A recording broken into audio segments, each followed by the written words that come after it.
Jonathan Blake was one step away from boarding his private jet when three identical little girls tugged at his sleeve and whispered one word that stopped his entire world: help. Pause. Welcome to Black Struggles, where we uncover stories of unexpected turns and hidden emotions. Jonathan Blake moved with purpose through the private terminal, his phone pressed to his ear, his suitcase wheeling behind him with a soft hum against the polished floor. His assistant was still reading off updates about an investor dinner he would now miss in London. But he wasn't listening anymore.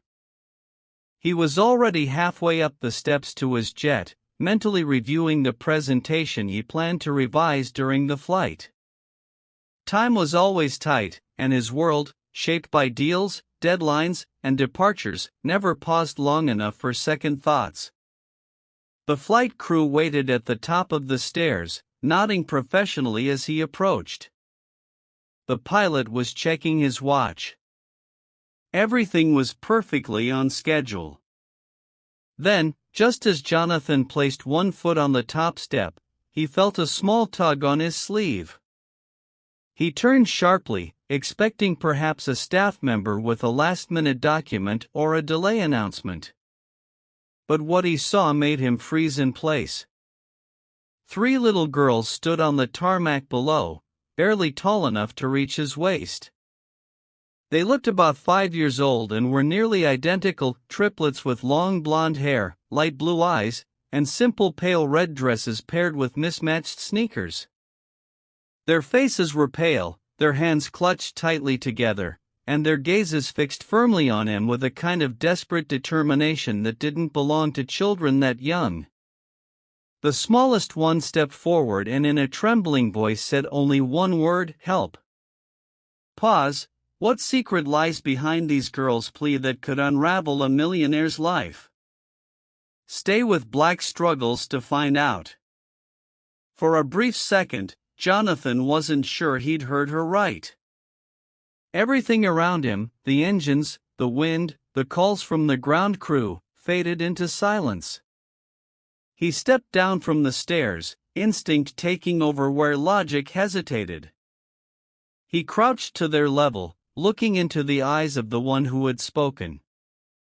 "Where are your parents?" he asked, his voice lower than usual, careful not to frighten them. The answer came quickly from all three at once: "We don't know." The pilot called out something from the stairs behind him, reminding him they were ready for takeoff. But Jonathan didn't turn around. His mind was no longer in the sky. It was grounded entirely in that moment, in the three frightened faces in front of him, in the way their small shoulders rose and fell with nervous breath. These children weren't just lost. They were alone. He reached for his phone again, not to respond to the dozen unread messages about contracts and schedules, but to cancel the flight. It took less than a minute.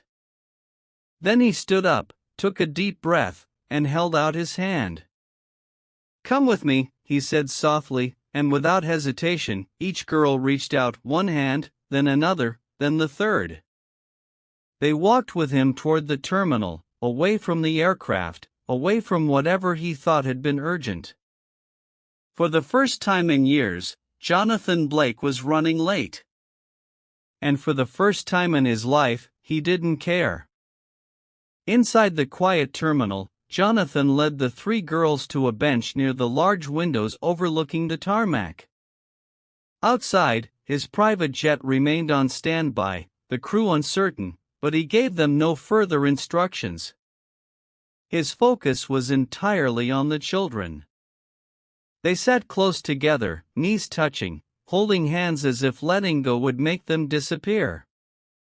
Despite their matching appearance, each girl had subtle differences. One had a tiny scar near her eyebrow. Another clutched the hem of her dress with nervous fingers, and the third kept her eyes fixed on the floor, as if staring hard enough might keep her from crying. Jonathan crouched again, trying to appear smaller, less intimidating. He wasn't used to comforting children. He wasn't used to being this close to fear he couldn't fix with money or negotiation. Gently, he asked, "Can you tell me your names?" The girl on the left answered first. "I'm Emily." "I'm Sophie," said the one in the middle, her voice softer than a whisper.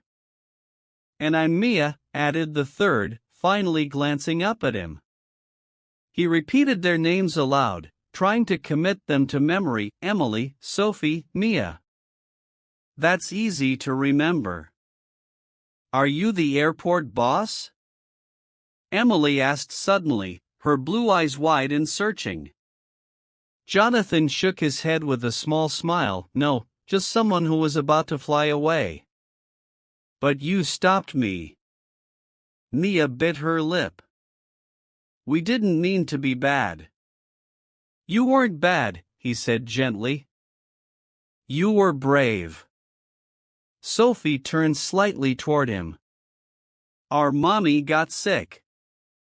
She fell down at the airport and they took her in the loud car. They said we couldn't go, but we didn't want to stay with the people in the uniforms." Jonathan's chest tightened. "An ambulance." All three nodded in sync. He leaned back on his heels and exhaled slowly, realizing they had likely escaped the temporary care of airport security or even a child protection officer. And somehow, instead of running away, they had stayed close to the jet they saw first, his. They had chosen him without knowing anything about him. "Do you know your mom's name?" he asked carefully. "Eleanor Harper," said Emily. Jonathan's head snapped up. The name hit him like a wave of cold air. He hadn't heard it in years. Eleanor. Ellie. The woman he'd walked away from when his ambition won out over his heart. She was the one that lingered in old letters he never deleted, in photographs he never framed. He hadn't known she had children. He hadn't even known she was still in the same city. He stood slowly and pulled out his phone, calling his assistant with clipped instructions to locate all recent hospital intakes under the name Eleanor Harper. While he waited, he bought the girls bottles of water and a small box of crackers from a vending machine. They ate quietly, feet swinging above the floor, watching him with curiosity but not fear. 15 minutes later, his phone buzzed. Eleanor Harper had been admitted to a nearby hospital just 30 minutes earlier. She was unconscious and listed in serious condition. There was no emergency contact listed. He looked at the girls again. They weren't just lost. They were alone in the world, and they didn't even realize the weight of that yet. Jonathan knelt down in front of them again. "Your mom is at the hospital. I'm going to take you there, okay? I'll make sure you're safe." They didn't hesitate. Emily stood first and reached for his hand. The other two followed. As he walked them to his car, his mind raced, but not about work. He wasn't thinking about the deals he had abandoned or the flight he had canceled. All he could think about was the name he had just heard, the three girls beside him, and the sinking, impossible thought forming in his chest: what if they were his? The ride to the hospital was quiet, except for the soft humming of the car engine and the occasional rustle of candy wrappers as the girls quietly shared the crackers Jonathan had given them. He drove more slowly than usual, his eyes flicking between the road and the rear-view mirror, where the three little girls sat huddled together in the back seat. Emily had leaned her head on Sophie's shoulder, and Mia looked out the window with a distant expression, her small fingers tracing patterns in the condensation. It struck Jonathan how natural they were around each other, how they moved like one gentle, bonded unit. It was a kind of closeness he had never seen, even among siblings he had known growing up. He couldn't stop glancing at them, wondering how they came from Eleanor, who had once called him the most distant person she had ever loved. The name alone stirred something sharp and old inside him. They hadn't spoken in years. Their breakup had been final, painful, and completely silent. She hadn't chased him when he left, and he never looked back. He had told himself it was better that way, that their worlds had never aligned. And now she was in a hospital, unconscious, with 3 daughters who might somehow be his. The moment he pulled up to the hospital entrance, a nurse rushed forward with a look of confusion and recognition. She had clearly been briefed about the missing children. Jonathan quickly explained the situation, stating that he had found the girls alone and that they had mentioned their mother by name. The nurse's expression shifted from stern to soft, and she guided them toward a quiet area away from the main ER.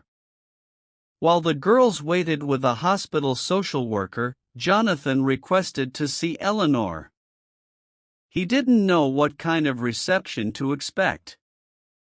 Part of him feared she would wake up and want nothing to do with him. Another part of him feared she wouldn't wake up at all. When he stepped into her room, the sound of the door closing behind him seemed deafening. She lay motionless, pale against the stark white of the hospital linens. Her chest rose and fell in a steady rhythm, but her face was gaunt, her features thinner than he remembered. A heart monitor beeped softly in the background, the only proof that time was still moving forward. He stood there for a long moment, unable to take a single step. Then he walked to the side of the bed and sat down slowly in the chair beside her. He didn't reach for her hand right away. Instead, he studied her face, searching for the woman he once knew, the one who had laughed so loudly it startled him, who had challenged every choice he made with a strength he hadn't known how to love. Finally, he whispered, "Ellie, it's me, Jonathan." The sound of his own voice felt strange in the still room. He glanced toward the window, unsure of what he expected. "I saw them, the girls. They found me before I could leave. Just showed up like they knew I had to stop." His voice cracked and he didn't bother trying to hide it. "Why didn't you tell me? Why didn't you ever reach out? You knew I would have come." His fingers clenched the edge of the chair. "You knew I had the right to know." He looked at her again, but her eyes remained closed, her breathing unchanged. He sat there until the nurse returned and gently reminded him the children were asking for him. When he stepped into the hallway, he found the girls sitting on a bench, still in their red dresses, looking even smaller under the weight of the fluorescent lights. Mia was holding a crayon drawing she had made on a clipboard, 3 stick girls holding hands with a tall figure beside them, all smiling under a big yellow sun. "She's still sleeping," he said gently as he approached. "But she's safe. The doctors are doing everything they can." "Will she wake up?" Sophie asked quietly. Jonathan didn't lie. "I hope so. And I'm going to stay here with you until she does." He sat down beside them, not as a businessman or a stranger, but as a man who had suddenly been handed a fragile, unplanned future, one he wasn't ready for, but one he already couldn't walk away from. The hospital became their temporary home, though none of them ever said it out loud. Jonathan checked into a nearby hotel suite, but barely spent any time there, choosing instead to remain at the hospital where the girls felt safest. Every morning began the same way. The girls would shuffle into Eleanor's room in their borrowed pajamas, whispering to her softly as if their voices alone could coax her awake. Nurses brought them small breakfasts, crayons, and coloring books to keep them occupied. And Jonathan sat with his laptop, not working so much as pretending to, his mind too clouded with questions that no spreadsheet could solve. Eleanor remained unconscious. The doctors explained that she had suffered a severe head injury, likely from fainting and hitting the tiled airport floor. There was no brain swelling, but her recovery depended on time and rest. She was stable, and that alone gave Jonathan a fragile thread of hope. He clung to it, even when he didn't know why. The girls, meanwhile, were adapting with a resilience he didn't expect. They weren't loud or overly emotional, but rather carried a quiet determination that made them seem older than they were.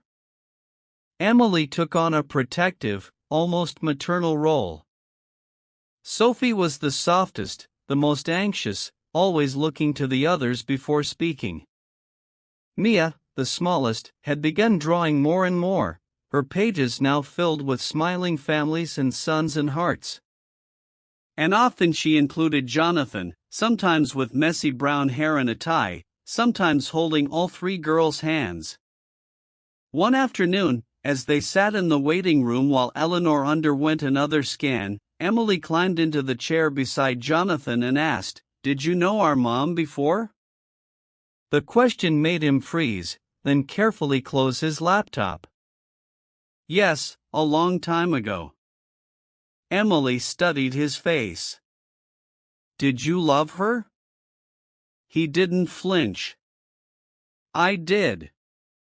"Did she love you?" she asked next, and her voice was not accusing, only curious, as if she had a right to know because she did. "I think she did," he answered honestly. "But I left. I thought I had to. And that was a mistake." Emily was quiet for a moment. Then she said, "She told us our dad was far away, that he didn't know about us, but that one day he might come." Jonathan looked at her, stunned. "She said that?" Emily nodded. "Not all the time. Just once. When Mia asked why we didn't have a daddy." Jonathan leaned forward, the weight of that simple truth sinking deep into his chest. Eleanor had never told him. She'd never reached out. But she had still left that door open in their hearts just wide enough for him to step through if he ever found his way back. Later that night, after the girls had fallen asleep in a quiet corner of the pediatric lounge, Jonathan sat alone in Eleanor's room. He watched the monitors pulse gently, the oxygen tube rising and falling with her breath. In her silence, he found himself speaking aloud to her more and more.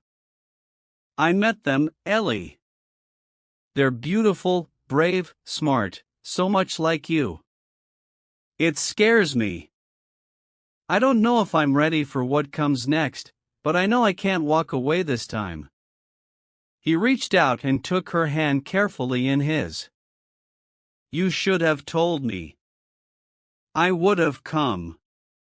I still came though. Maybe a little late, but I'm here now and I'm staying." The light in the room was low, shadows stretching across the floor. And for a moment, it felt like time stopped. He thought he saw her fingers twitch, but maybe that was just his imagination. Still, he didn't let go.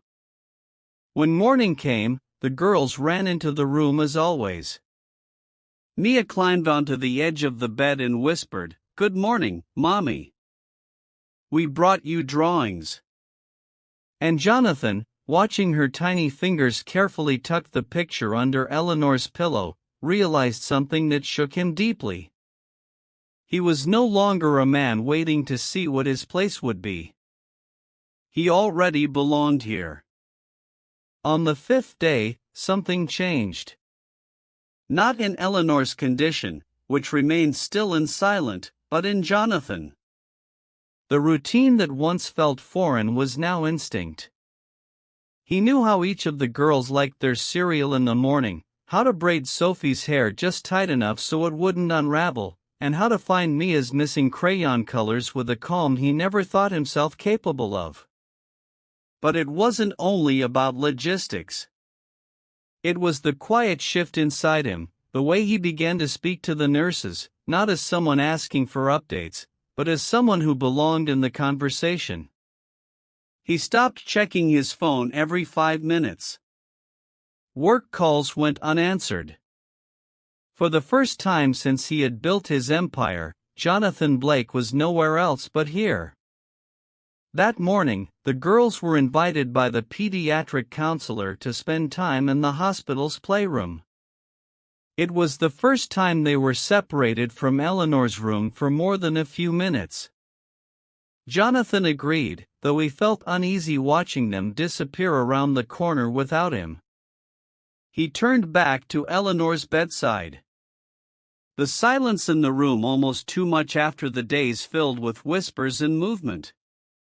He sat down beside her and took a breath. "I've never said this before," he began softly, his hand lightly resting on the edge of the blanket near hers. "But I want to say it now in case you can hear me." He wasn't used to speaking without expecting a reply, but the quiet no longer scared him. He told her about the first moment he saw the girls, how they had stopped him with one word. He told her about their favorite snacks, about the picture books they insisted on reading every night, and about the tiny little freckle behind Sophie's ear that made them all laugh. He talked until his throat was dry, not because he needed answers, but because he wanted her to know everything she might have missed in these few days. Later that afternoon, after he'd stepped out for a coffee, the head nurse approached him. Her expression was neutral but alert. "Mr. Blake, the girls' paperwork with the hospital lists you as their emergency contact now. I just want to confirm that's accurate." He paused, then nodded. "It is. Has Child Protective Services contacted you?" He exhaled slowly. "Not yet." She lowered her voice. "They will. If Eleanor doesn't wake up soon, the girls may be moved into temporary care. Unless you're willing to step in formally." Jonathan didn't hesitate. "I'll do whatever I have to." The nurse nodded approvingly. "Then I'd recommend speaking with a family attorney today." He made the call that evening, sitting in a quiet hallway while the girls watched cartoons in the family lounge. The lawyer he'd worked with for years answered immediately. But this time, their conversation was different. Jonathan wasn't calling to protect assets or dissolve a partnership. He was calling to become a guardian, a father, a man with something to lose.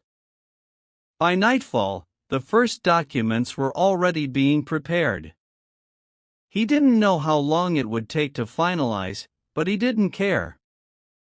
He would fight if he had to, not because he owed it to Eleanor or to make up for lost time, but because in just a few days, those 3 girls had shown him a version of himself he never believed existed.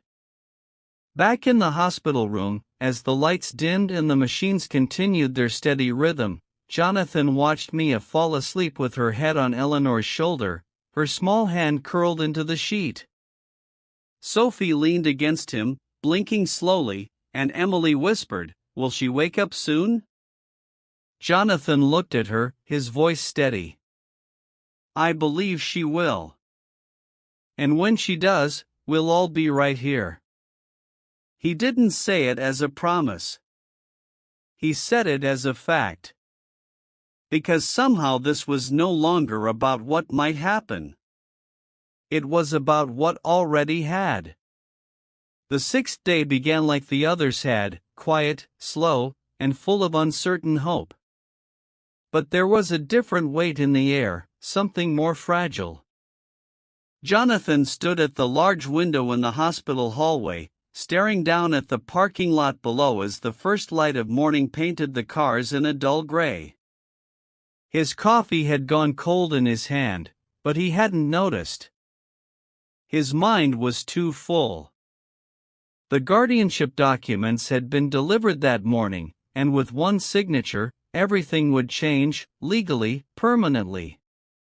He had gone from being a stranger to a man prepared to raise 3 little girls on his own. The thought should have terrified him, but it didn't. What terrified him now was the idea of losing them.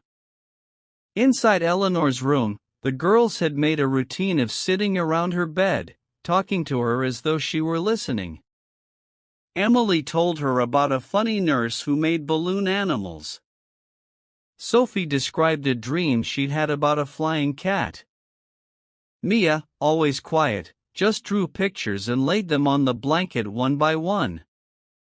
Jonathan watched from the doorway, amazed at how natural it had become to see them there, how much they belonged. Every gesture, every word, every glance between them was filled with a kind of unspoken understanding, a closeness he had never witnessed before. The doctor came in later that morning, clipboard in hand, face unreadable.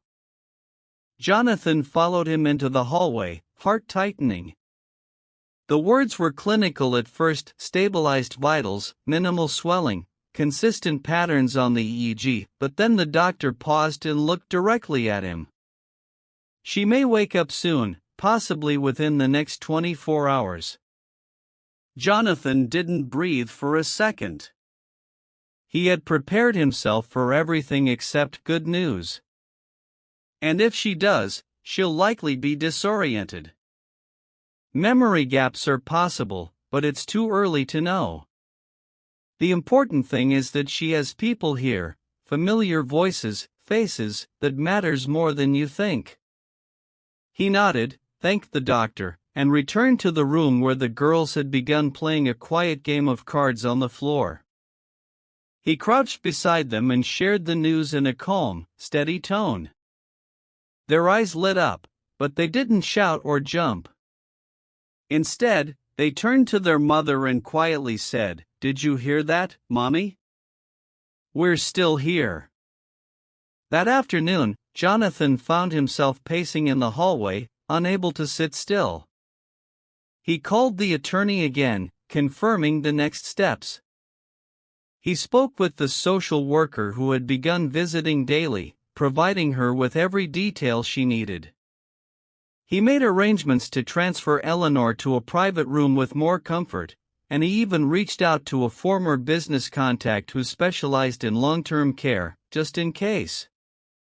But when evening fell, all the preparation faded behind one simple moment.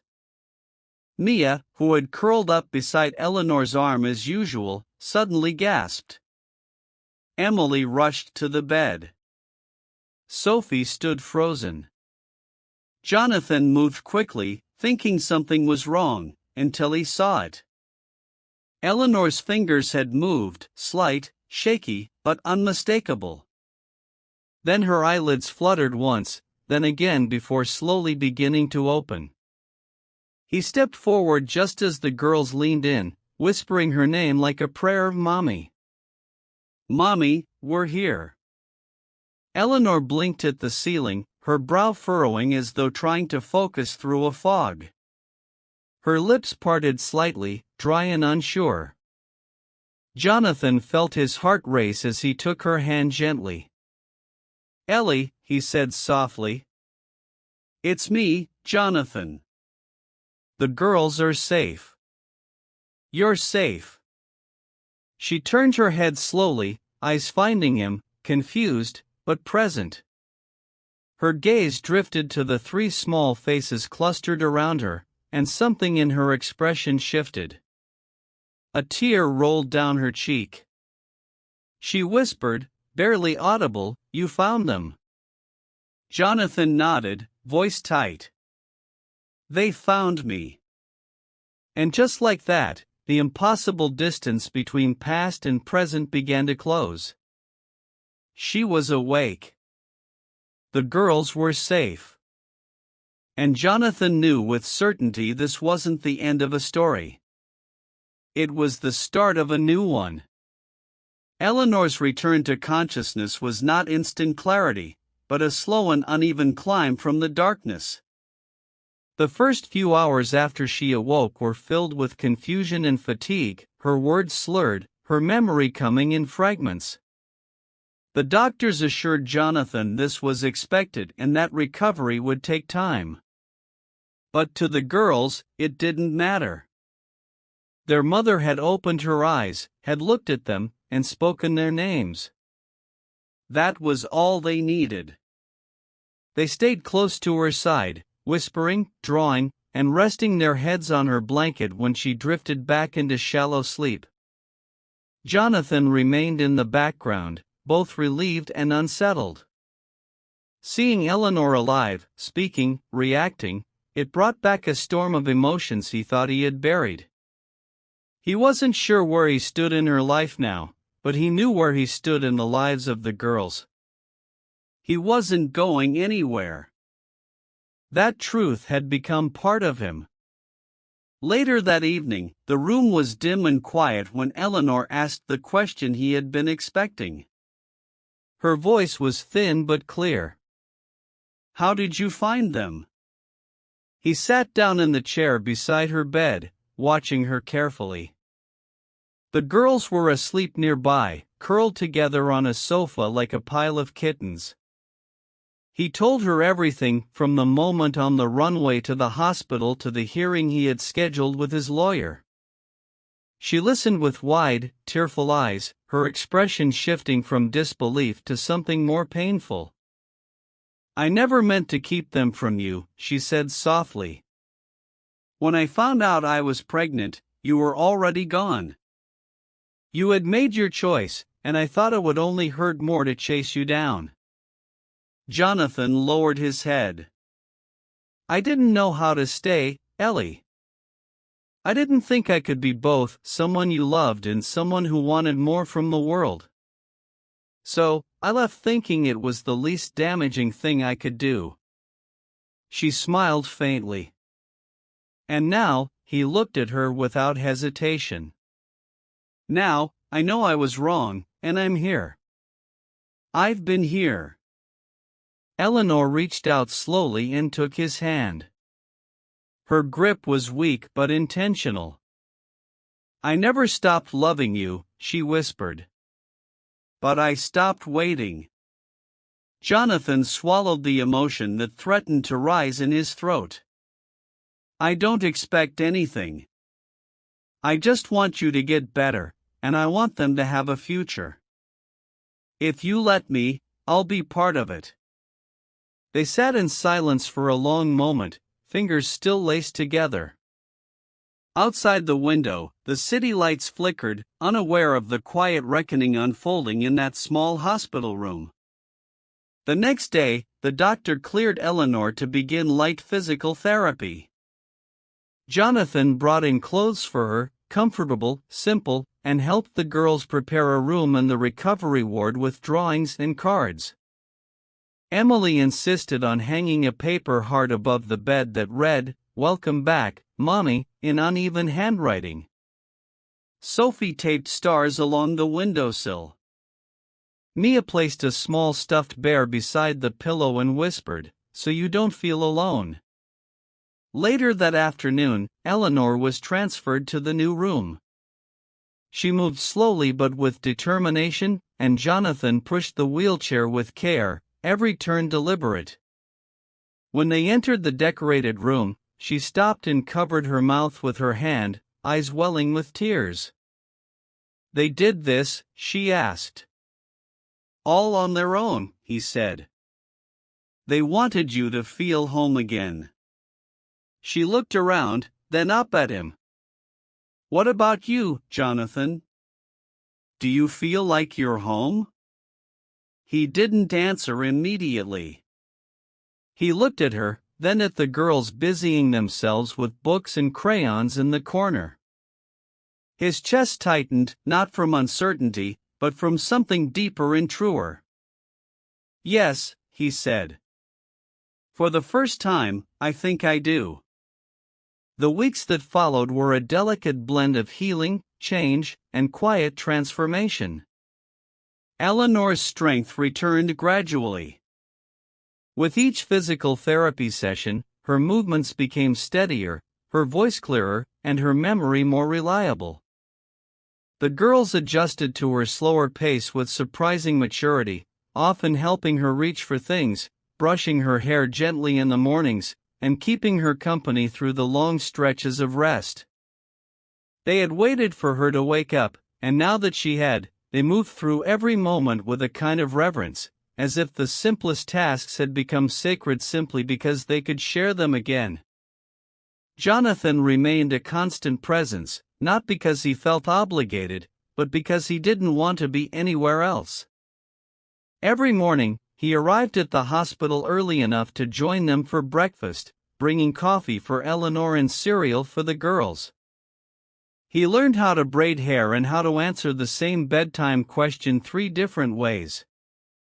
His days were no longer defined by flights, deadlines, or contracts, but by slow walks down hospital corridors, reading picture books out loud, and sitting beside Eleanor as they talked quietly about the years they had missed and the days still ahead.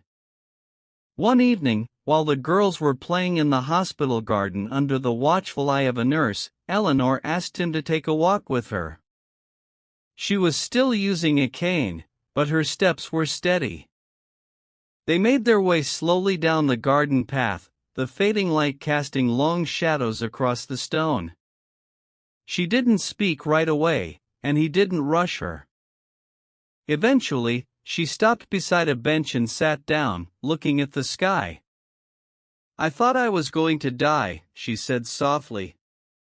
"And the last thing I remember thinking was that I'd failed them, that they would be alone. I didn't know they'd find you." Jonathan sat beside her. "I didn't know they existed.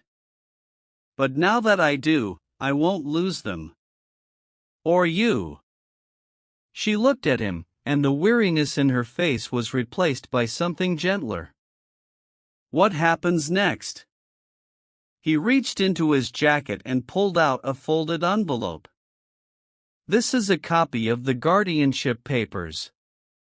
The judge approved them, but I didn't file them yet. I wanted to wait for you. If you're ready, we can do it together as a family." Her eyes welled up. She took the envelope carefully, holding it in both hands. "You've changed. I've finally figured out what matters." That weekend, Eleanor was discharged from the hospital. Jonathan helped her and the girls settle into a temporary rental house just outside the city. It wasn't extravagant, but it had a small yard, bright windows, and 3 bedrooms, one for each girl.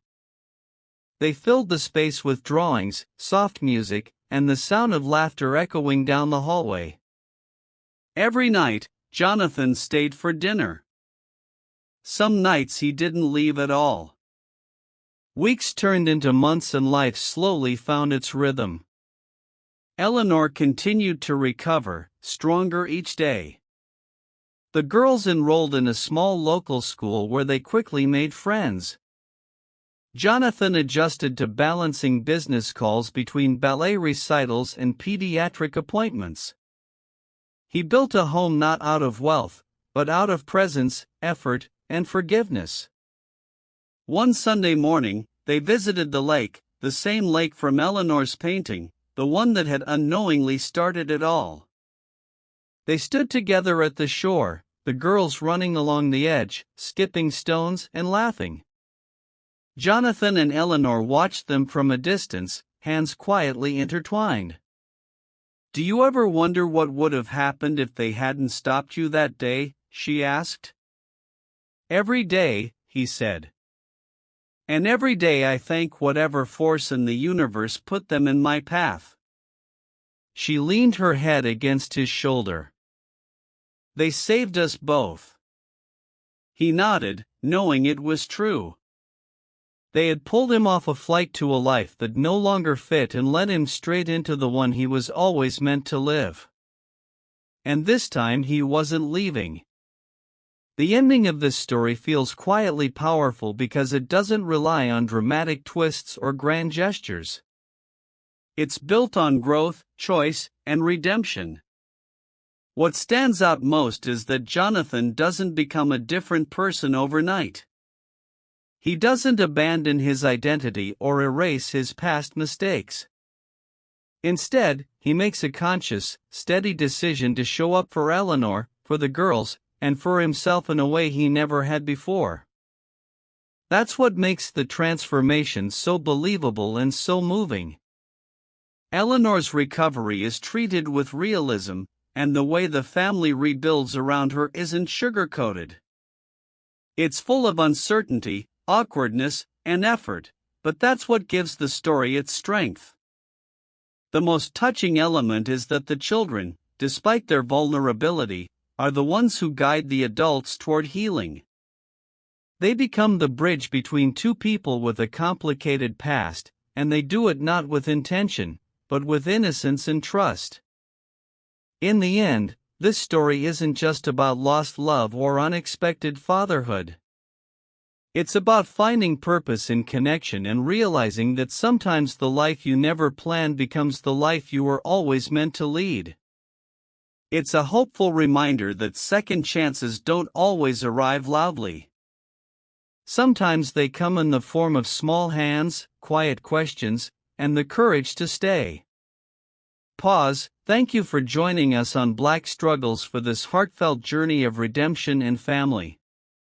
If this story moved you, hit that like button, share it with someone who needs it, and subscribe for more inspiring tales.